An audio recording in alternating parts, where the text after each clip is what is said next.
जे जे लोकांना गद्दारी केली एकनाथ शिंदे साहेबांची शपथ घेऊन सांगतो त्याला सोडणार लोकांना माझे पंडित खायचे पंडित बोलला मी एकनाथ शिंदे मी बी सोडणार नाही त्याला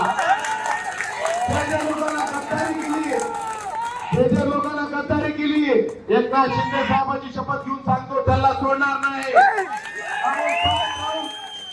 7 राऊंड गद्दारी केली सोबत राऊंड गद्दारी केली मला पाडण्याचा प्रयत्न केला पण देवापाशी डेरे अंतर नाही तुम्ही किती बी केलं आम्हाला न्याय द्यायचा नाही जेवता बसलेला आहे आम्हाला तरी न्याय दिला आम्हाला एकनाथ शिंदे साहेबांना न्याय दिला पण काय हरकत नाही आज आमची बारी होती आमच्या दारात मांडवा होता उद्या तुमच्या दारात मांडवा झाल्यावर बघू काय होईल तुमचं बी पण आज तुम्ही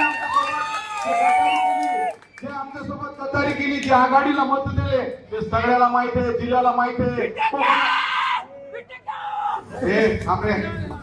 जे कोकोनटला घडला ते जिल्ह्याला माहित आहे सगळ्या जिल्ह्याला माहित आहे तुम्ही काय पद्धतीने गद्दारी केली आणि आज तुम्ही पैसे वाटले समोरच्या माणसाचे ते पण माहित आहे सगळ्याला जे पद्धतीत तुम्ही आमच्या पाठीत खंजीर खुर्च्याचं काम केला तुम्ही जे पद्धतीने आम्हाला धोका केला आमच्या साहेबाला खोटं बोलले काय हरकत नाही आमच्या दारात मांडवा उठला आता तुमच्या दारात मांडवा आहे बघू तुम्ही कसं निवडून येते तर हे बी आम्हाला एकनाथ शिंदे साहेबांना मला बी सांगितलं जे जे गद्दार आहे त्यांना बी आपण 2029 ला दाखवू तुम्ही कसं निवडून येते आम्ही बी बघू इतका बोलतो थांबतो जय हिंद जय महाराष्ट्र